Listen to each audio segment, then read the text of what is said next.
Hello everybody, and welcome to another video by Nick Skiba from Snowy Mountain Motors. Hey, this is a 2015 Ford Explorer.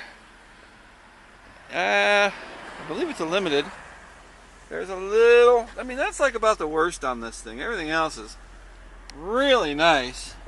Just to show you, the miles right there, 26,600. I don't know if you can get in and see that. I'll try to zoom. Right there.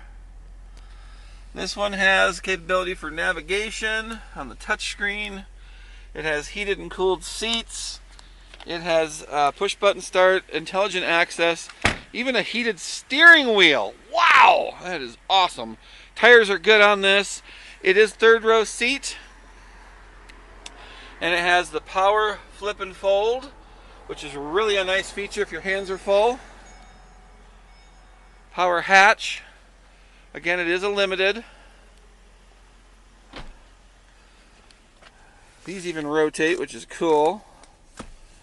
And again, the seats in the front. Take you around the back here to see the back seats. Look at the leg room down there. That's really awesome.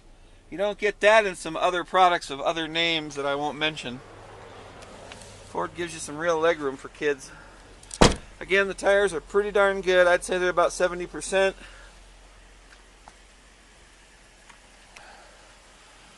And there's nary a scratch on it. My name is Nick Skiba. I work for Snowy Mountain Motors, and you need to come check out this Explorer. It's cool.